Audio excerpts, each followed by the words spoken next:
¿Qué tal, amigas, amigos? Bienvenidas, bienvenidos a una nueva edición de su podcast Se Tenía que Decir. Estamos ya aquí en compañía de Willy Vázquez. Yo soy Paco Pérez García y estamos listos y preparados para hablar de todo lo que ha venido sucediendo en nuestra coyuntura nacional. Retrasamos un día la salida del programa y ha sido como que casi planificado, porque ha ocurrido de todo en nuestra coyuntura nacional. Willy, ¿cómo estás? ¿Qué tal? Bienvenido. Paco, gracias. Muchas gracias a todos los que se conectan, nos escuchan, nos ven en todas las plataformas en donde transmitimos este podcast. Nuevamente estamos tratando de retomar el formato original del podcast, co-conduciendo junto a Paco. Y bueno, la experiencia vamos a escuchar de ustedes si les parece buena o no. Y sí, ha pasado de todo en la política peruana solamente en un día. Así que vamos a cambiar también por hoy, esperemos, el esquema del podcast, ¿no? Vamos a comentar básicamente todo lo que tenemos el día de hoy, lo que ha pasado, los últimos acontecimientos, las analizamos, les dejamos algunas pautas para que ustedes también lo analicen y ver qué puede pasar después. Pero antes de todo, queremos invitarlos a apoyar la producción y realización de este podcast, primero con un agradecimiento especial a Gobierna Consultores, nuestro primer auspiciador. Este podcast llega también por un gentil auspicio de Gobierna Consultores, gracias a Víctor Zamora, por apoyar el periodismo independiente. Eso por un lado. Y por otro lado, ustedes también pueden apoyar el periodismo independiente. Tenemos a los que nos ven por video, los QRs de Yape, de Plin. Igual los que no tienen Yape pueden hacer Plin y los que no tienen Plin pueden hacer Yape. Al número, que lo vaya a decir Paco, que nunca me lo aprendo. Al número... El número 993-898-570. 993-898-570, el número telefónico para que ustedes puedan al toque colaborar con nosotros a través del YAP, a través del PLIN.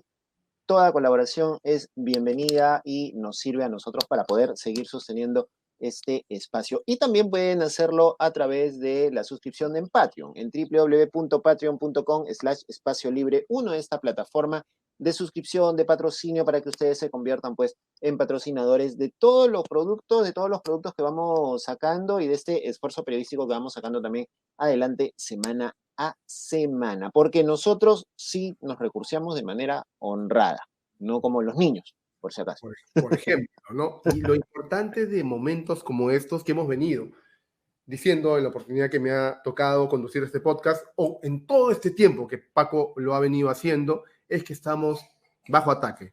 Las organizaciones, el establishment democrático está bajo ataque y se están debilitando la institucionalidad, se están atacando las instituciones, se está copando también las instituciones democráticas en el país y es momento de despertar. No estamos diciendo, digamos, que uno salga a marchar necesariamente, si no quieres no lo haces, pero es importante darse cuenta y tomar posición, ¿ya? Porque muy por encima de una línea editorial o de lo que pueda pensar Paco políticamente o lo que pueda pensar yo, que sabemos que Paco es caviar, por ejemplo, ¿no? Ya, Yo soy así va a ser. liberal. Entonces, muy por encima de eso, tenemos que tomar posición y la posición de este podcast es advertirles a ustedes que en un momento, que no va a faltar mucho, no vamos a tener democracia como la hemos conocido en los últimos 10 años. Y no hay ningún empacho y no hay ningún roche tampoco en las esferas de gobierno para demostrar que están yendo con todo. O sea, desde el punto de vista de la toma de instituciones democráticas, que se viene haciendo desde el Congreso de la República, desde atentar contra la libertad de tránsito, el derecho a la protesta de la ciudadanía por parte de la policía, de las Fuerzas Armadas, que cumplen órdenes del gobierno, así la señora Boluarte diga que ella no manda, ¿no es cierto? Pero sí se cumplen órdenes desde el gobierno, desde el régimen, y desde sectores como el de la mal llamada resistencia, o como la conocemos nosotros, la pestilencia, ¿no?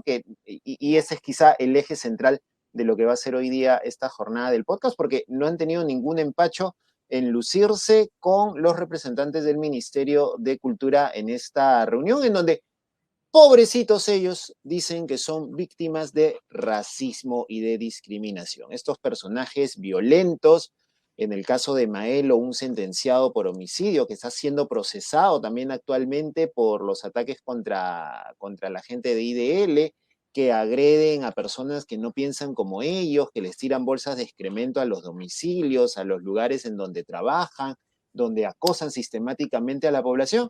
Ellos dicen que son víctimas de racismo y discriminación y por eso el Ministerio de Cultura les abrió las puertas, Willy. Les abrieron las puertas a los más delincuentes de todos, tengo que decir. Y un tema más ahí, ¿no? Ellos se suelen decir que, en todo caso, para pedir esta cita, que son racializados cuando son antisemitas. Sus principales insultos son: eres un judío asqueroso, etcétera, a todos los que creen ellos que no son de su, ¿no? Que tienen la agenda caviar.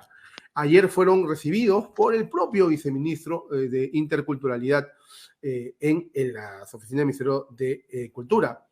Ahora, lo que se ha sabido, ya un poco hemos venido manejando esos temas durante la noche, primeras horas de la mañana, pero al final, lo que ya, con la renuncia de la directora de Interculturalidad del Ministerio, se ha sabido pues que esto no ha sido un tema directamente del Viceministerio o de la Oficina de Interculturalidad que maneja esta plataforma Alerta contra el Racismo, ¿no? Es la plataforma en donde se atendió a estas personas, a través de la cual se atendió a estas personas. Por cierto, Paco, no lo dijimos, vamos a conversar de esto con nuestro invitado de hoy. Este y otros temas muy importantes y muy profundos, ¿no? Tenemos a Marco Avilés, el escritor, editor y un experto especialista en temas de racismo, así que este podcast va a estar muy interesante sobre ese tema.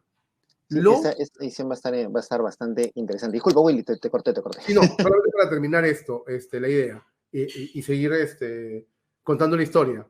Hasta anoche, este hecho de recibir a Maelo, a Muñico, a toda la pestilencia, no pasaba de ser, creíamos nosotros, una tontería más, un traspié, una cosa gruesa y oscura del gobierno. Pero no, el Ministerio de Cultura, sacó un comunicado sustentando y justificando este hecho, porque ellos tenían, dicen el comunicado, una política de puertas abiertas. No sé si, Paco, tú abres las puertas a los delincuentes de tu casa, no lo sé.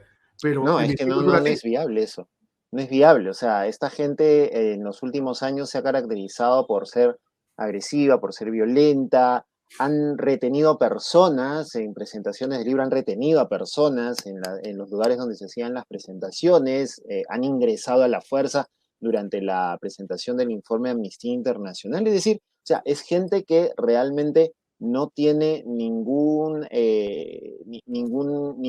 parapeto para decir, no, nosotros no somos violentos. Son gente violenta, son gente agresiva, son gente antisemita, racista, discriminadora, son violentistas que utilizan un discurso además violento y lleno de odio para ello. Pero el Ministerio de Cultura, en este comunicado que salió en horas de la noche del lunes, cuando ya la cosa estaba ardiendo en las redes, ratificaron que habían sido recibidos ante un pedido de ellos. La Pestilencia hizo un pedido a través de las redes sociales, pedido que ha sido desmentido incluso por la directora que ha renunciado también la mañana de este martes, ¿no es cierto?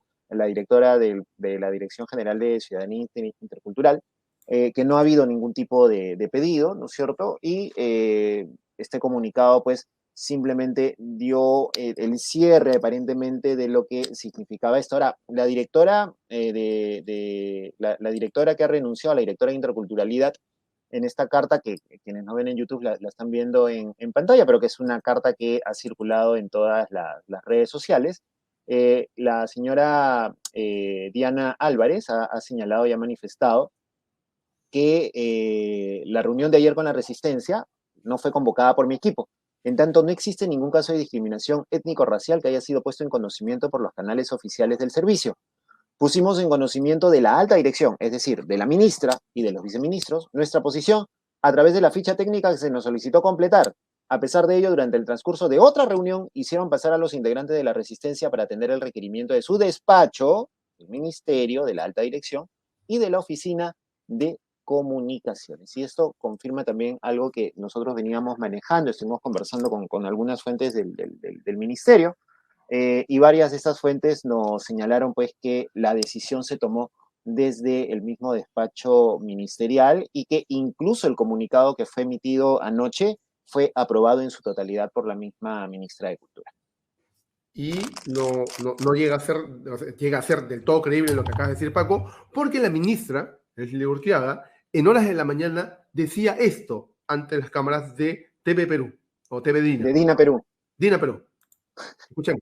De una solicitud que ellos también hicieron a través de las redes, como lo hacen muchas personas. El Ministerio de Cultura atiende, orienta, verifica en todo caso si es que hay o no hay alguna problemática relacionada a nuestra competencia, que es justamente la lucha contra la discriminación y el racismo. Se les ha escuchado, como a todos, se les ha atendido y eso ha sido. Pero hay una forma en las redes sociales, hay una forma en las redes sociales que ¿Perdón? hay una forma de Se le hace la pregunta, ¿no? Respecto a este pedido que se hizo por redes. Vivimos en un estado democrático, en libertad de expresión, se respetan las opiniones, por supuesto.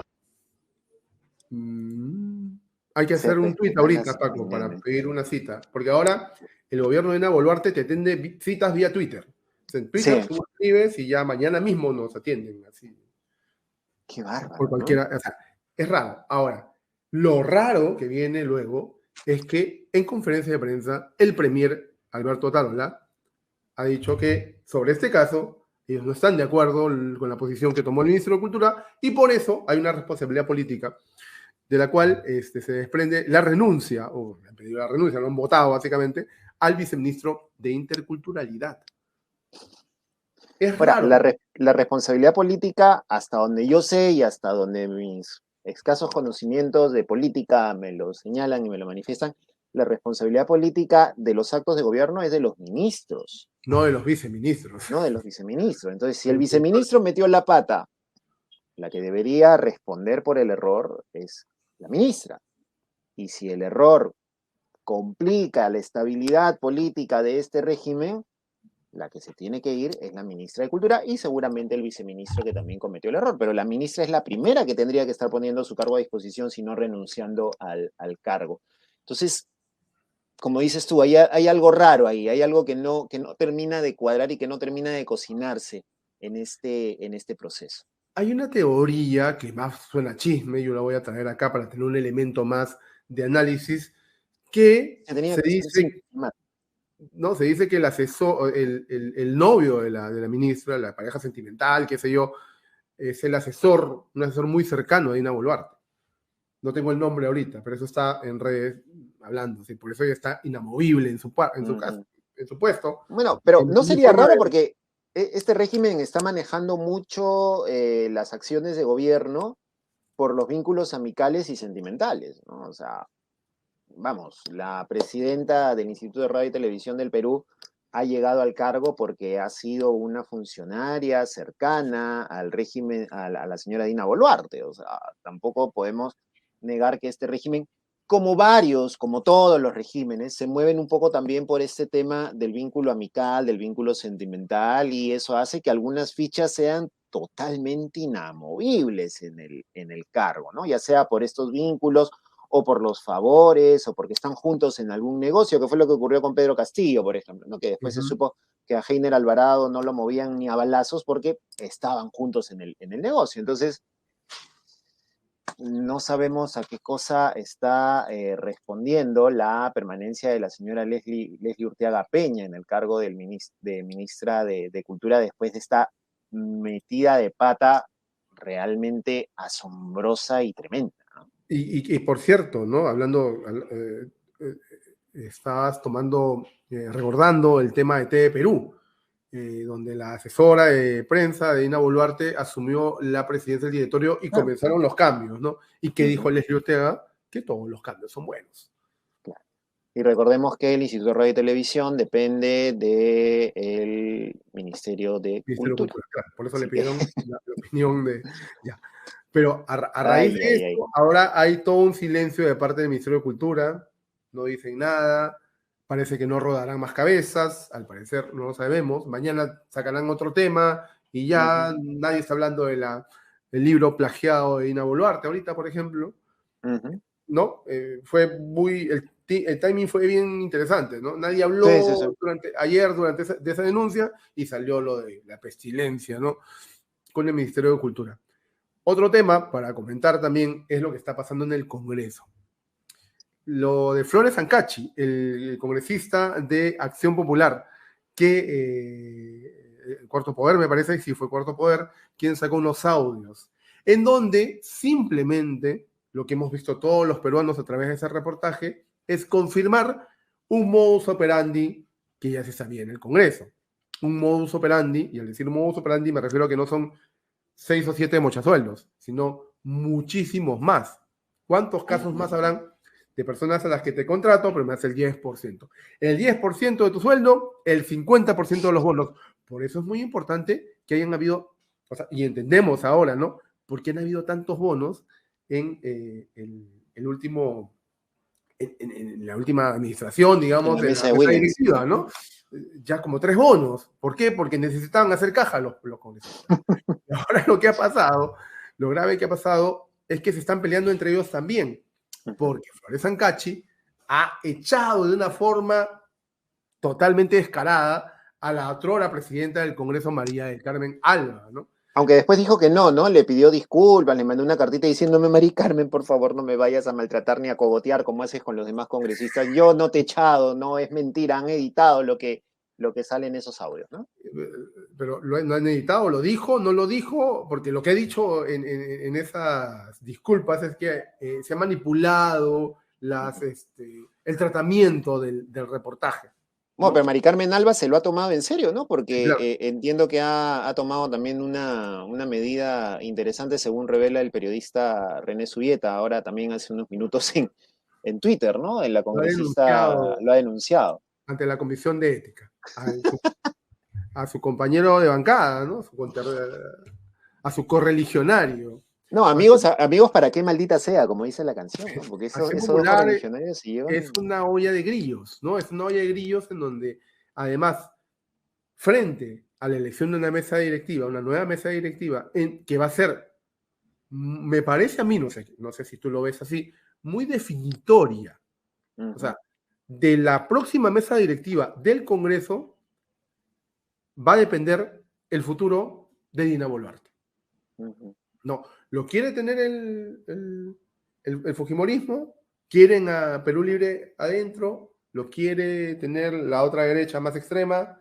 La derecha no se está poniendo de acuerdo, ¿no? Está pasando lo que le ha pasado siempre a la izquierda, nunca se han puesto de acuerdo. Pues ahora a la derecha. La derecha más mercantilista, más extrema, quieren poner a sus mismos operadores, pero también lo quieren a la izquierda porque sin esos votos no tienen nada. Pero prácticamente la agenda de este gobierno se va a definir por ejemplo, lo que está pasando ahorita en la Junta Nacional de Justicia, ¿no? La acusación que ha presentado Patricia, la del Callao, se me fue Patricia Chirinos, ¿no? Claro, cuando tú vas a hacer tus cochinadas y mandas a los sicarios, pues a hacer el trabajo sucio. Ahí está. La sicaria de la banda congresal es Patricia Chirinos. Ella hace aprieta el gatillo, digamos, ¿no? Es la que se encarga de hacer el trabajo sucio con la leguleyá de denunciar, abrir las denuncias constitucionales y perjudicar a esa persona, porque digamos que ella también piloteó el tema de Zoraida Ábalos, ¿no? Entonces por ahí... Además, sí. Vamos, ella ya se sabe cuál es el modus operandi. Claro, con toda la experiencia que tuvo en Chimpún Callao, imagino que le ha servido para nutrirse de esa chamba, ¿no? Más bien están renegando Patricia Chirinos porque Ciro Castillo se les ha pasado por la guacha, ¿no? No lo han podido contener en sus filas, ¿no? Y Ciro Castillo está haciendo de las suyas en el Callao. Está haciendo de las suyas mal, ¿no? Recordemos, ¿no? Ciro Castillo, el padre de Claro, el papá de Ciro, ¿no? En el Colca, que hizo toda una carrera política, aprovechándose también de sobre la base de la desgracia. Sobre la base de la desgracia. Lamentable lo que pasa en los políticos en el país. Bien, Paco, tú te ruqueas, todos te terruqueamos, todos somos terrucos. Qué bárbaro, qué bárbaro. Y lo peor es cuando se institucionaliza, ¿no? Porque ese jefe de la policía, no recuerdo ahorita su nombre, que salió dando un discurso en Dina Perú, perdón, en TV Perú, diciendo pues que los terroristas fueron los que pedían el cambio de constitución, ¿no? Allá por el año 2000, y en el año 2000 no se supone que ya no había terrorismo, o sea, ¿de qué estamos hablando, no? O sea, los mismos que dicen haber acabado con el terrorismo, ahora dicen que el terrorismo seguía en el año 2000 y que pedían el cambio de constitución, y argumentan que Movadef está metido en este tema, que los terrucos del Brain están metidos también en toda la movilización y que por eso van a rodear Lima con policías y con militares para que estos cholos terrucos no entren a Lima.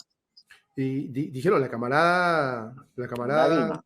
la camarada Vilma, y como nadie les creyó, ahora es el camarada José también va a estar metido en el asunto. O sea, todos los camaradas y si faltara menos al respecto, anarquistas franceses, como ha revelado Expreso, ¿no? O sea, es absurdo el tema de la manera como intentan desprestigiar las justas protestas, los justos reclamos. Ya, mira, si en todos esos reclamos que hay gente que quiere que vuelva Castillo ya, pero es el reclamo de ese grupo, es el reclamo de ese sector, no lo podemos desprestigiar ni decirles terruco. O sea, no está bien hacer eso porque eso le da pie a la policía y a las Fuerzas Armadas para que mañana, el día de la protesta, el día de la llamada tercera toma de Lima, disparen y digan, ok, estamos disparando porque son terrucos, pues hay que matar a los terrucos. Hay que pensar en la agenda común, ¿no? En el año 2000, cuando se marchaba contra Fujimori, se marchaba muchos contra Fujimori, pero los apristas marchaban porque Alan vuelva y por justicia para Alan. Y se marchaban juntos porque la agenda común era que se vaya Fujimori, ¿no? Y por ahí los de izquierda también pedían nueva constitución. Ojo, señor jefe de la policía, creo que es el señor Arriola. Sendero Luminoso no inventó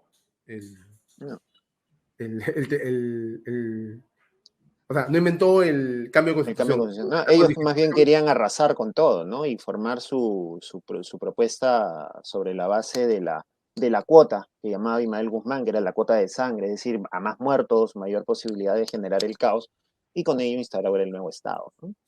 Y eso ya desde...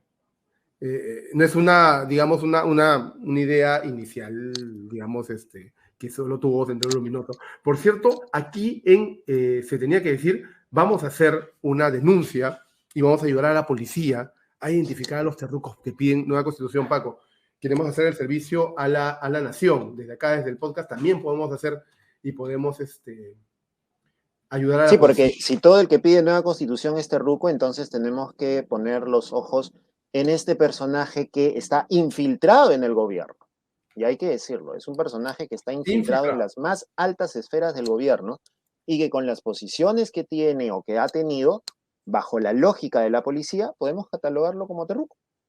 Así que, señores de la Policía Nacional, por favor, Dircote, aquí está el señor que pedía hace menos de 3 años nueva constitución.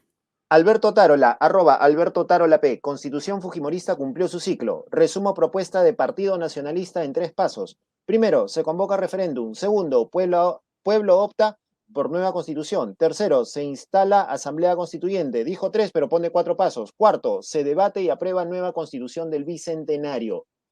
Un terruco en Palacio de Gobierno. Lo hemos agarrado, ¿eh? Ahí está, policía, por favor. Ahí está el terruco que pide nueva constitución. Es que ese es el riesgo cuando agarras y terruqueas las demandas y terruqueas a todo mundo y no te das cuenta de que te puede pasar el vuelto, te puede pasar una factura, porque tú en su momento también has cargado y has levantado estas banderas de un llamado a nueva constitución. Y en algún lado Yantumal estará matándose de risa con este tweet y con este papel que está haciendo Alberto Tarola, ¿no? Y también sobre la institución del terruqueo vamos a conversar con nuestro invitado de este episodio del podcast, así que no se muevan, vamos a una pequeña pausa y regresamos con Marco Avilés. Paco. Así es, no se mueva aquí en nuestro podcast, se tenía que decir, retornamos con la conversa y con más cositas por acá en nuestro podcast. ¿Estás buscando una manera efectiva de comunicarte con tu audiencia y aumentar la visibilidad de tu empresa? Media Podcast es una productora de podcast para empresas y organizaciones con más de 5 años de experiencia en la producción de podcasts periodísticos, noticiosos y de negocios. Nuestro equipo ha desarrollado podcasts en organizaciones del Estado, empresas e instituciones. Además, contamos con especializaciones en producción de podcasts en Argentina y Alemania. Trabajamos para ofrecerte producciones de alta calidad.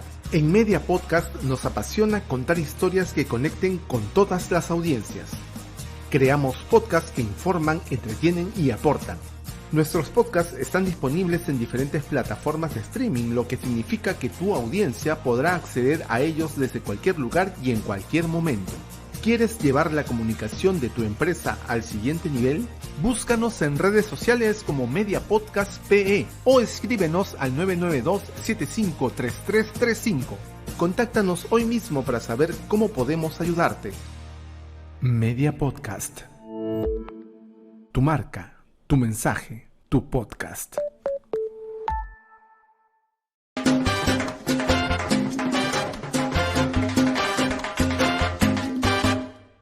Bien, continuamos aquí en nuestro podcast, se tenía que decir, y estamos en nuestro espacio La Conversa para conversar con Marco Avilés. Marco es escritor, es periodista y se ha especializado en estos últimos años en hablar respecto a los temas de racismo y denunciar el racismo que existe en varias esferas de nuestro país, y con él vamos a conversar en esta jornada. Marco, ¿cómo estás? Bienvenido. Hola Paco, Willy, ¿cómo están? Feliz Marco, de hablar con ustedes. encantados nosotros que puedas participar en el podcast también. Quiero iniciar la conversación con respecto a todos los hechos que acaban de pasar. Esto es muy nuevo, hay cosas nuevas, mejor dicho, en el ente político. Tenemos a portas una movilización nacional hacia la capital del país, la llamada Tercera Toma de Lima, la Gran Marcha de los Pueblos, también han aprobado decirle ahora.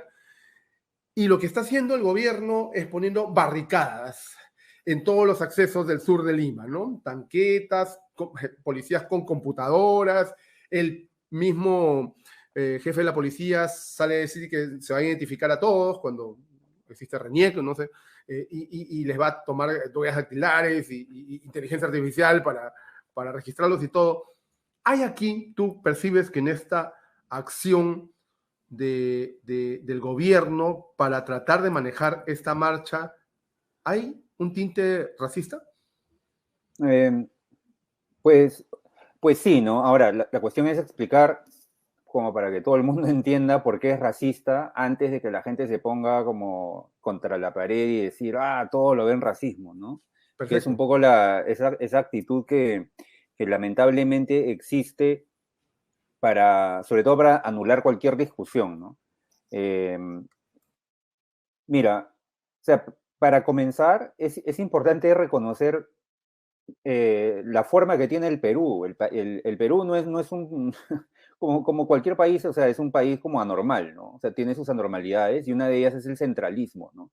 Entonces tenemos una ciudad como Lima que concentra el 30% de la población, y no porque a la población le guste el cielo gris y el olor a pescado que hay a veces, ¿no? En la ciudad. O sea, Lima es una ciudad gigantesca, no planificada, porque concentra la mayor parte de las oportunidades en el país.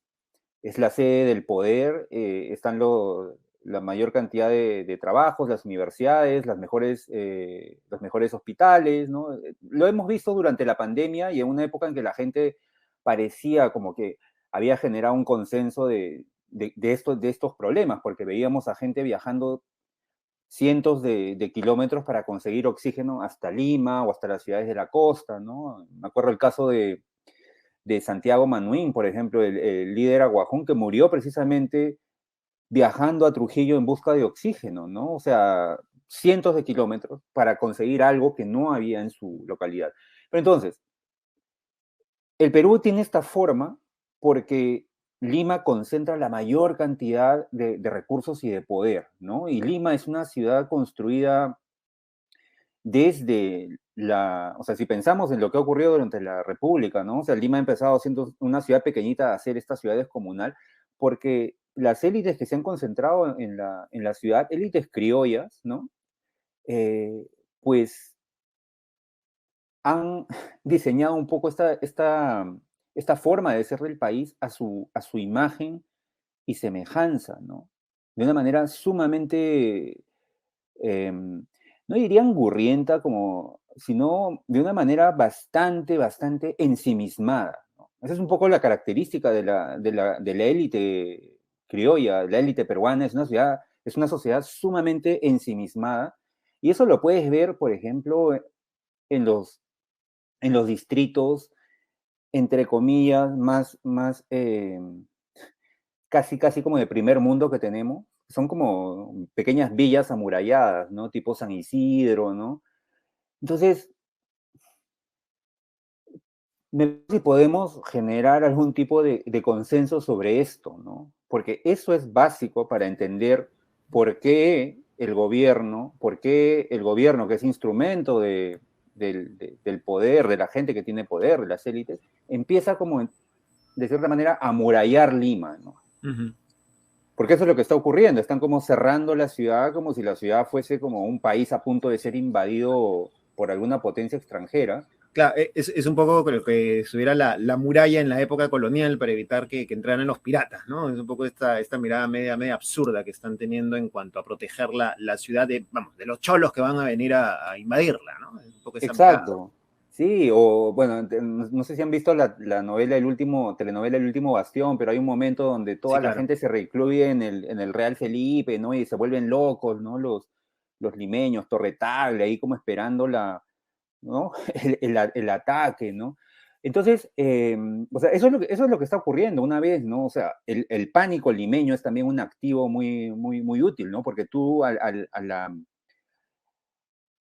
la élite criolla le dices, oye, vienen los indios, y la élite va a decir, ya, vamos a matarlos, ¿no? Y eso es un poco lo que ha ocurrido ya antes, el año pasado, desde diciembre, y lo que está ocurriendo ahorita, ¿no? Están generando este pánico de que quienes vienen no son ciudadanos que van a ejercer el derecho a la protesta, sino son básicamente terroristas que van a generar, no sé, un ataque nuclear o algo así, ¿no?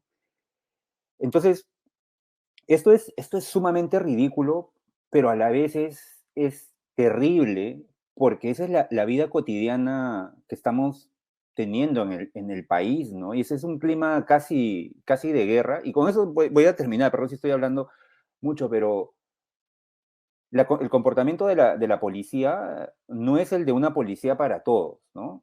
Es una policía política que está hablando en términos de quienes piden nueva constitución son terroristas. O sea, en esos términos la policía está hablando, básicamente está diciendo, si tú quieres nueva constitución, podemos meterte una bala en la cabeza, ¿no?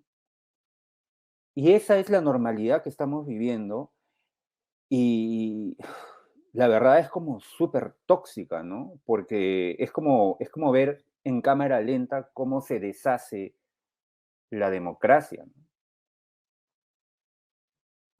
Y entra un poco, y entra un poco también en este discurso el entender y el saber cómo las autoridades, cómo el gobierno, cómo la policía determina quiénes son terroristas o quiénes vienen a hacer disturbios, ¿no? Porque, o sea, bloquean los accesos a la ciudad, y en los accesos van a identificar a la gente, va a pasar seguramente Willy, va a pasar Marco, va a pasar Paco, y va a pasar un Berkemeyer, y a Berkemeyer seguramente lo van a dejar pasar porque, vamos, es blanco, ¿no? No, presuntamente no sería ni terruco, ni manifestante, ni protestante. Entonces, ¿cuáles son esos niveles para determinar o qué cosa está pensando el gobierno, la policía, para determinar quiénes son los manifestantes, quiénes son los protestantes y cuántos derechos se van a violentar en el transcurso de esta ejecución, ¿no? Claro. Mira, y esto yo creo que no es tan sencillo como decir los blancos pasan y los cholos no los retenemos, ¿no? Porque la racialidad en el Perú es mucho más complicada, ¿no? Porque, o sea, para empezar, por ejemplo, o sea, la gente en camioneta va a pasar, salvo que sean cholos, y ahí como que puede generar un nivel de sospecha, ¿no?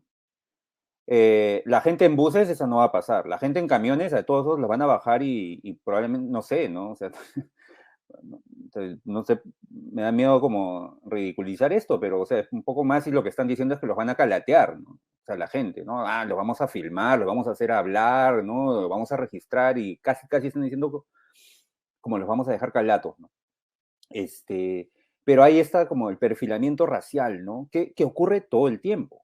Ocurre todo el tiempo. O sea, más allá de este momento, o sea, la policía perfila, ¿no? Racialmente a la gente, y, por ejemplo, a mí me parecen como sumamente útiles, ¿no? Los testimonios de gente, personas afroperuanas, ¿no? Que se quejan de cómo la policía, cuando están caminando en determinadas zonas, se acerca a ellas y las intervienen y les pide DNI, por ejemplo, ¿no? Eso pasa todo el tiempo, ¿no? La policía hace eso. No es que la policía no va donde las personas blancas y les detienen, oye, ¿tú qué haces acá? ¿No? Pero entonces lo que vamos a ver es como un perfilamiento racial, ¿no? O sea, abierto, ¿no? El idioma, de dónde vienes, la ropa, todas esas cosas van a hacer que la gente sea como tratada de una manera u otra, ¿no? No Ahora, está, sí, perdón, no está mucho de más, digamos, para contextualizar. Hay un meme muy famoso de este señor padre de familia del sí, Family Gay, ¿no? Family Guy, digo, con el patrón de color, ¿no? El pantone, tienen un pantone en la cabeza los policías para ver a quién detienen o no. quería llevarte a otro tema para poder hacer la conversación un poquito más ágil. ¿Tú crees que a raíz de la masacre que viene de Ayacucho, en Juliaca, a inicios de este año, final del año pasado, con más de 43 fallecidos, básicamente por disparo de arma de fuego, y que las entes internacionales hayan dicho que en la represión hubo tintes no solo de violencia, sino un tinte racial? O sea, se discriminó y se disparó a personas racializadas, ¿no? Y ahora se le terruquea. Y el terruqueo, como un arma de desacreditación total, ¿no? O sea, no solamente ahorita es invisibilizar la protesta o minimizarla, sino que te terruqueo y no tengo nada más que hablar contigo. O sea, te puedes morir. Listo, se acabó el debate, ¿no? Acá no hay más.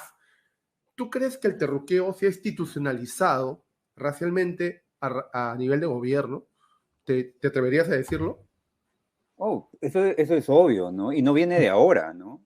Ahora, mira, o sea, podemos ir incluso a zonas más delicadas y decir si las personas terroristas deben ser asesinadas, ¿no?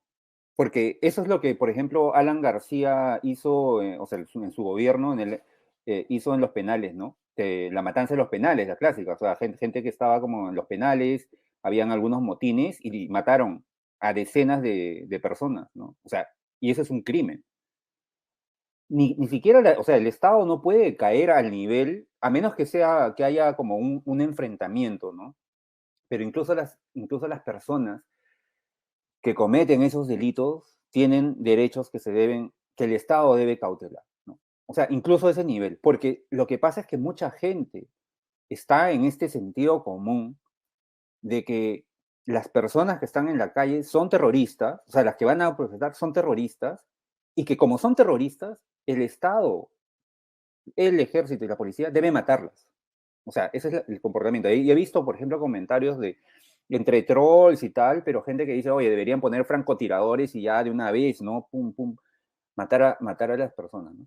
Pero esto no es un asunto de trolls, ¿no? Esto es una cuestión, este lenguaje y esta forma de ver a la ciudadanía viene desde Dina Boluarte hasta el empresario, el patita este que hace como colectas de latas de atún para darle a la policía, ¿no? No me acuerdo su apellido, pero apareció la vez pasada, ¿no? Que decía, la policía son mis héroes, no sé qué, ¿no? Pero, o sea, esta estructura viene desde arriba y es muy peligrosa porque si no estuvieran en el poder, o sea, no habría el riesgo de que maten a la gente. Pero como esta mentalidad está en el poder, pues lo que decías, ¿no, Willy? O sea, las masacres, ¿no? Las masacres y la impunidad, porque si tú estás en el poder y matas, puedes controlar que no te procesen, ¿no? ¿Qué es lo que está pasando, Paco?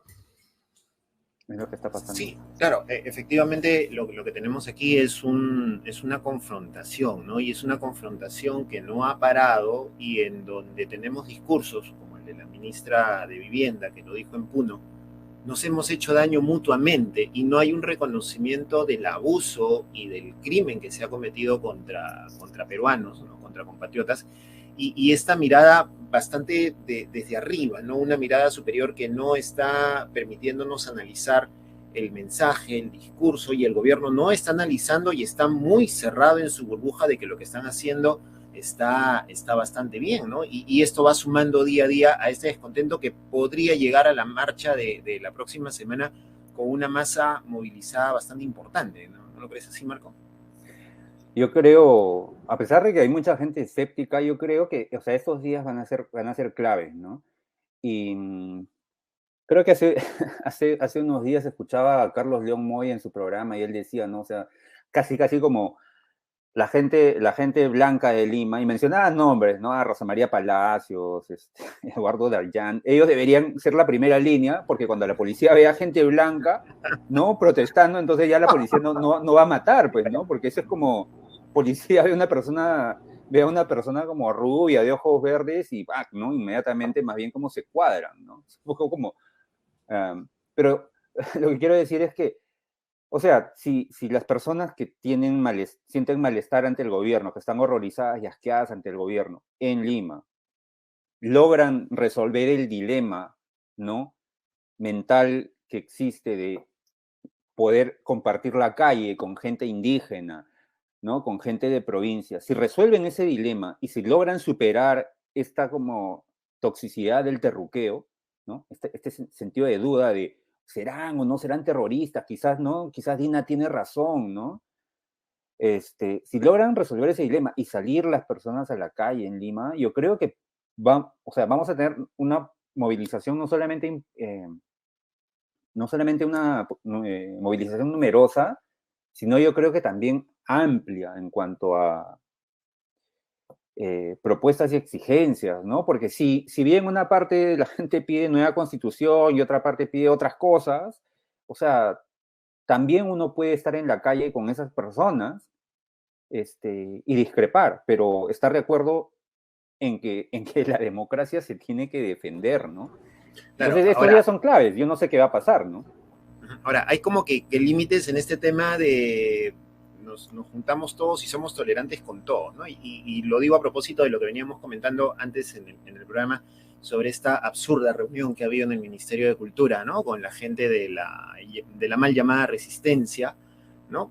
Gente que está procesada, gente que ha sido sentenciada. Muñico es un personaje sentenciado, ¿no? En fin, y el Ministerio de Cultura no tiene mejor idea que decir, esto forma parte de nuestra política de puertas abiertas, dicen, ¿no? Pero vamos, no le abres las puertas a un delincuente, a un choro para que entre a tu casa, ¿no? O sea, creo que por ahí también marcamos un poco ese límite y sabemos que vamos, salimos a marchar contra el gobierno, salimos a marchar contra un régimen que tiene todo el tinte autoritario, pero al costado de la resistencia, bueno, yo no me muevo, pero ni a la esquina.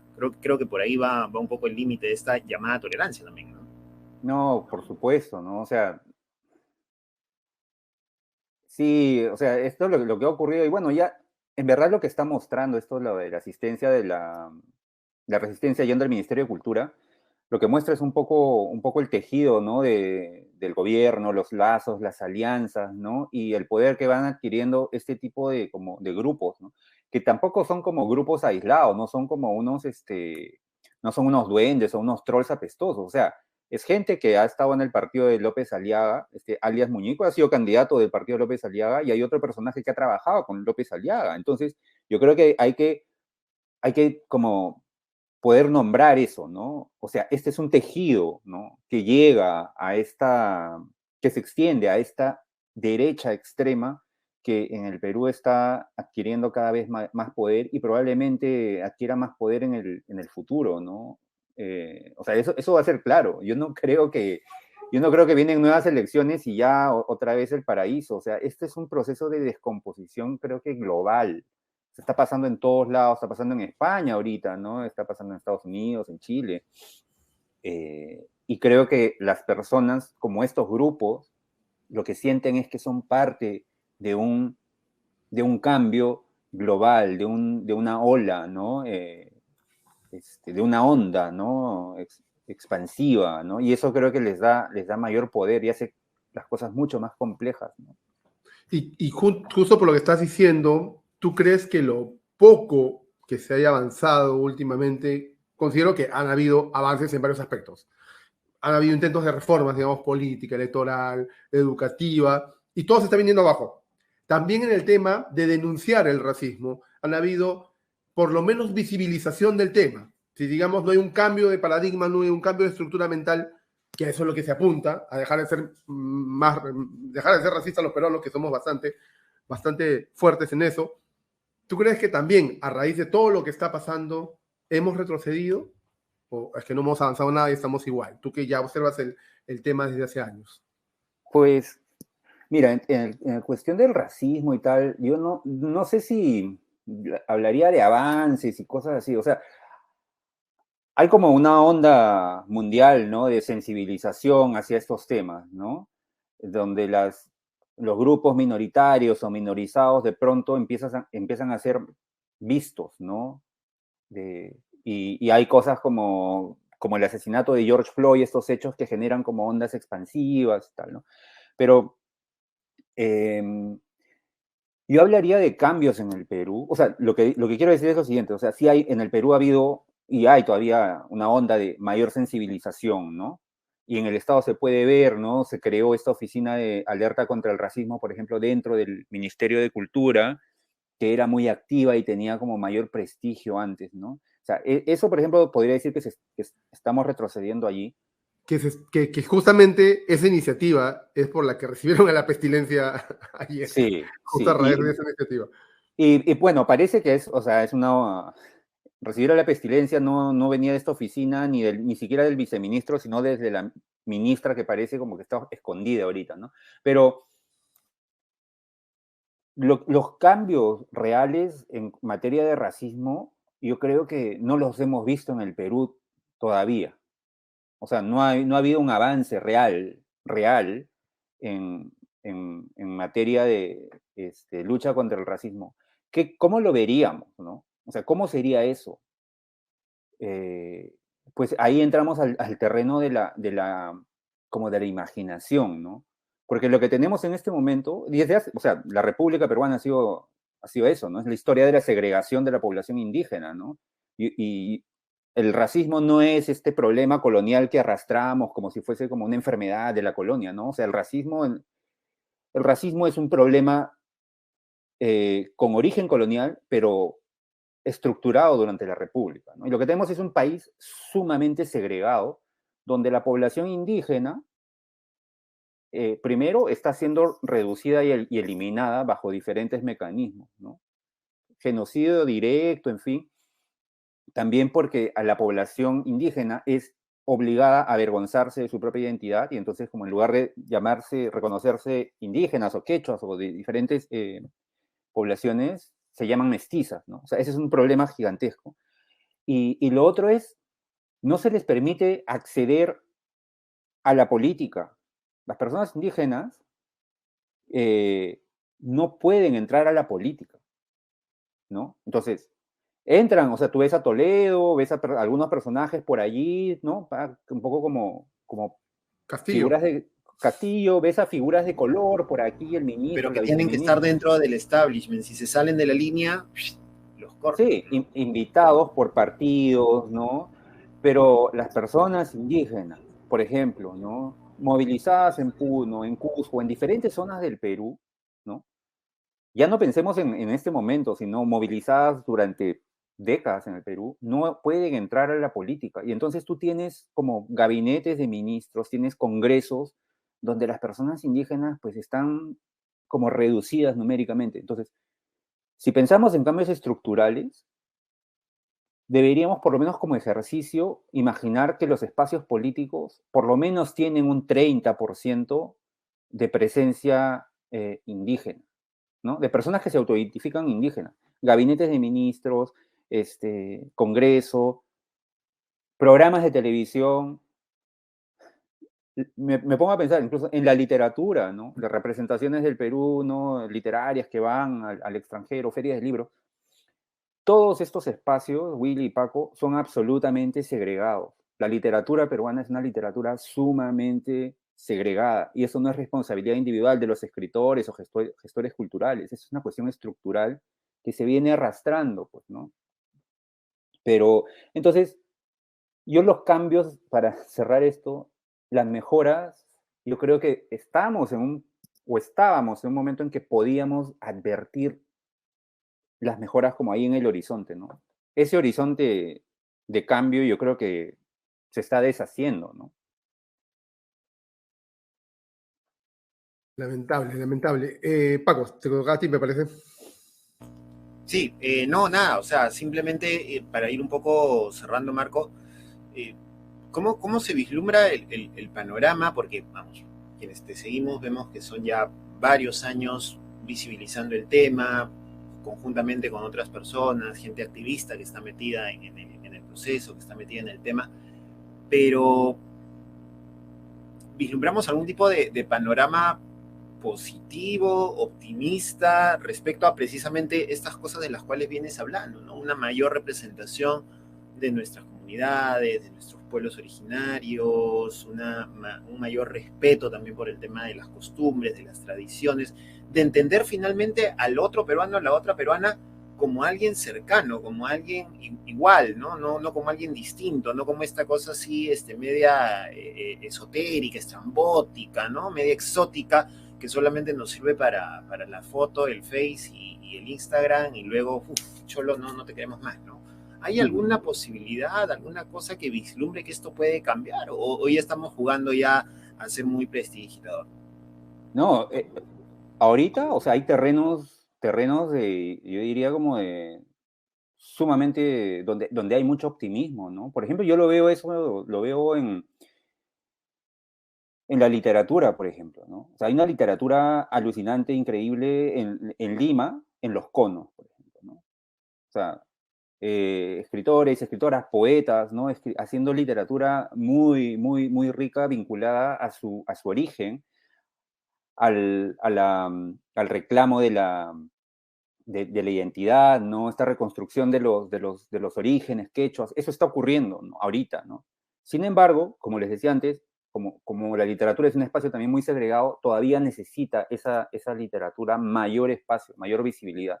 Pero cuando yo leo a poetas, ¿no? De entre sus 20 años y 30, o sea, es alucinante lo que está ocurriendo allí, ¿no? Lo mismo pasa con la literatura en provincias. Ahora, yendo al terreno político, o sea, todas estas movilizaciones están generando o están mostrando liderazgos también, ¿no? Estamos mostrando liderazgos que en línea los medios de comunicación no quieren ver porque no consideran personas a las personas indígenas, ¿no? No se les considera como líderes, ¿no? Pero, por ejemplo, hace un tiempo yo hice algunas entrevistas en Salud con Lupa, en este medio digital, precisamente con jóvenes que se están movilizando, ¿no?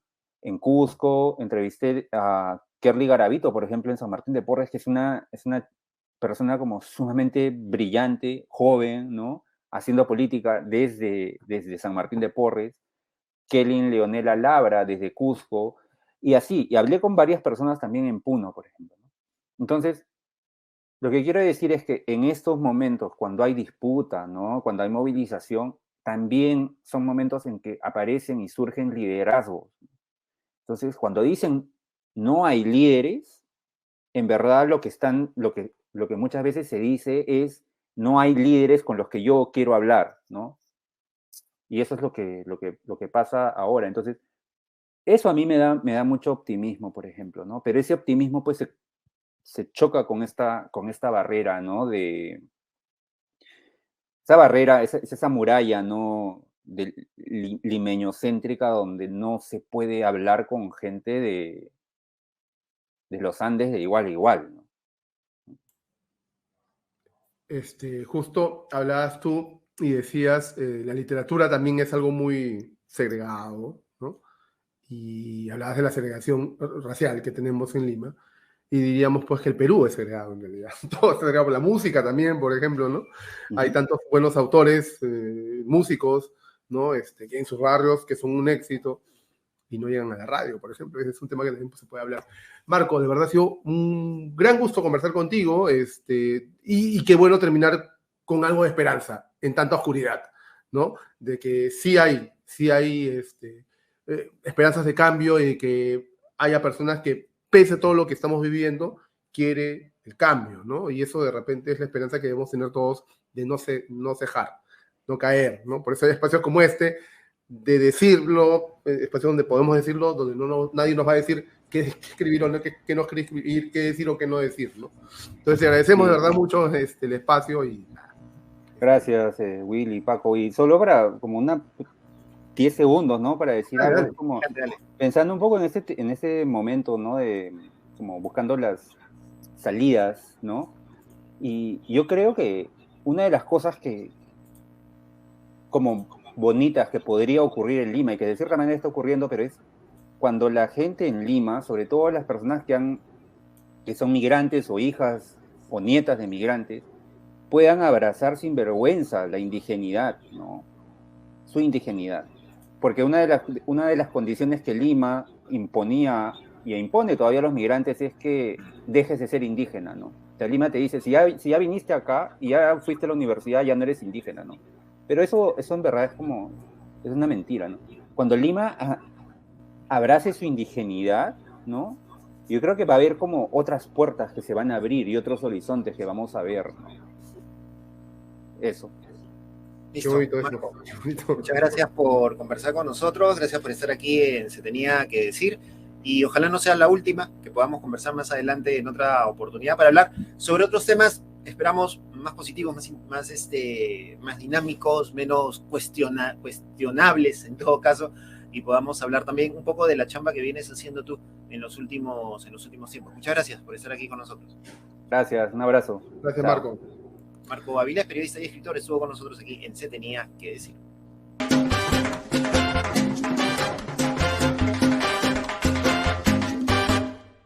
Continuamos en nuestro podcast, Se Tenía que Decir, y después de esta conversación con Marco Avilés, vamos a nuestro bloque Pese a Todo Positivo, donde hablamos de noticias de otros rubros, de los deportes, de los espectáculos, de la música. Hoy vamos a hablar de cine. Willy, hablemos de cine. Hablemos de cine porque se ha dado a conocer el tráiler de la película Napoleón, la última película de Ridley Scott, con Joaquín Phoenix, con un Napoleón espectacular. Vamos a ver un pedacito del tráiler, o veamos todo el tráiler en todo caso, por si no lo han visto, porque está y se pinta espectacular. A propósito de anarquistas franceses.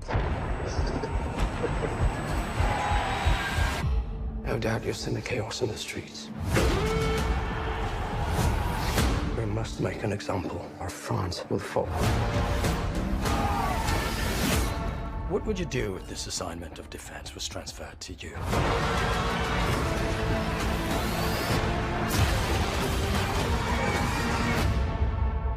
I promise you brilliant successes.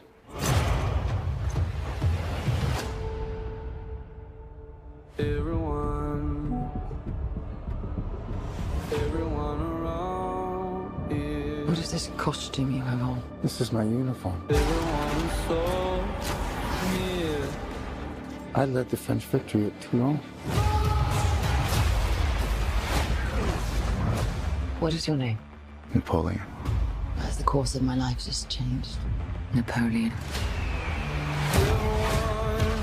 I'm destined for greatness. But those in power will only see me as a sword. I suggest you take the throne as a king. Holding on. Shall we vote?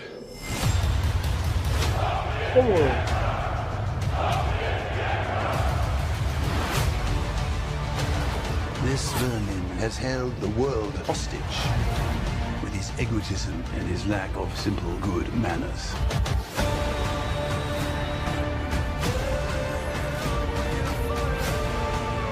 You think you're great. You are just a tiny little brute that is nothing without me. All of Europe is uniting forces against me. What's the outcome of this if you don't succeed? Your Majesty, we are discovered. Good.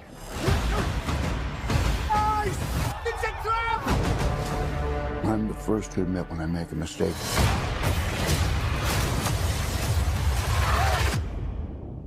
I simply never do.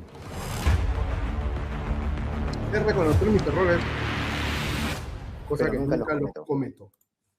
No, o sea, la personalidad de Napoleón es una personalidad que aún sigue siendo objeto de estudio, ¿no? Un tipo con un ego tremendo, pero con una capacidad intelectual también superior y muy capo para lograr todo lo que logró, ¿no es cierto?, en esta etapa para llevar a Francia al puntal, al lugar donde la colocó. Y esta película que se va a estrenar muy pronto presenta pues a Joaquín Phoenix, un actor que veníamos hablando antes del bloque, Willy, veníamos hablando fuera de micro, fuera de cámara, la versatilidad que tiene, ¿no? O sea, yo te recordaba a ese Joaquín Phoenix chibolito, trabajando con Nicole Kidman, haciendo de estudiante de Nicole Kidman en esta película Todo por un sueño, en donde Nicole Kidman un poco lo enamora, lo seduce y hace que mate al esposo. Y esto es un thriller bien alucinante. Y luego lo vemos ya después en otros papeles, lo vemos como este tímido personaje en ella, enamorado de una inteligencia artificial.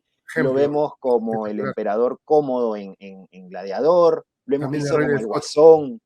El Guasón, por la que recibió el Oscar, ¿no?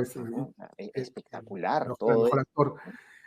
Una factura alucinante, una cinematografía muy, muy buena, es lo que pinta el tráiler. Y además habría que ver, pues, cómo está pintando y cómo están ahora las películas de época y se están haciendo ahora, añadiendo elementos narrativos contemporáneos de esa época, de la época, mejor dicho, políticos, ¿no? De algunos temas que antes no veíamos mucho en el cine. Y las puestas en escena, los screenplay que le dicen en inglés, incluyen eso, ¿no? Y se está viendo que también en una Francia pre-Revolución Francesa, interesante ver todos esos matices, desde dónde transcurre la historia y desde qué puntos de vista los puedes ver. No dudo el trabajo de Ridley Scott, y bueno, y se ve pues que Joaquin Phoenix hace un espectáculo. Y Ridley Scott que te trae también una versatilidad de películas, ¿no? Porque te puede presentar algo como Napoleón, te puede presentar algo como La Casa Gucci, o puede haber iniciado a finales de los 70 con Alien, el octavo pasajero, ¿no? O sea, traerte ese tipo de películas y traerte esto que pinta, creo yo, como una joyita, por lo menos para lo que va del año en el cine, ¿no? Y si quieren saber más de películas, series y demás, no dejen de escuchar el podcast para consumir de Paco Pérez García también, que es otro de los podcasts que pueden escuchar de la misma factura de los que hacemos este podcast. Sí, porque no solamente hablamos de política, también nos dedicamos a hablar de otras cositas que creemos que nos sirven también para un poco escapar de estas situaciones que hemos venido conversando en el transcurso del día y recordar que en el arte hay belleza y que esa belleza también tiene que estar dentro de nuestros corazones siempre y disfrutarlo de esa manera. Y que nos salve el arte, siempre. Exacto, siempre el arte nos salva. Por eso es que también hay que reclamar por el tema del recorte del presupuesto de las escuelas de artes en nuestro país, que es un tema que tenemos pendiente de seguir conversándolo, Willy, porque ahí también hay todo un tema que habrá que ver cómo funciona en la siguiente legislatura en el Congreso de la República. Porque se tenía que decir.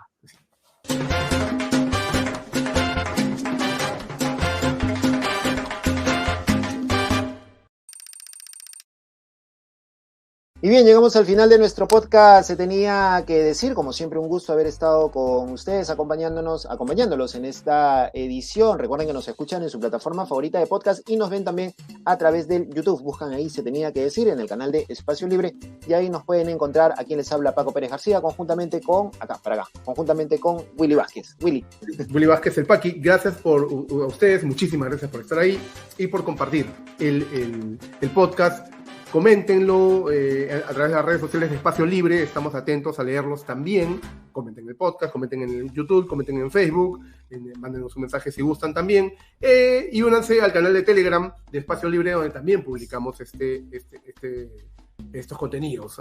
Y no se olviden, a los que están ahí viéndonos a través de la pantalla, tenemos 2 códigos de QR para que imprimir, hagan posible que sigamos haciendo periodismo independiente. Y a los que nos escuchan, el número para Plin y Yape es 993-898-570, el 993-898-570, teléfono para la cuenta de Yape de Plin y también para contratos. Sí, contraten. Hasta aquí el podcast Se tenía que decir. Muchísimas gracias nuevamente por estar ahí y nos vemos la próxima semana. Chau.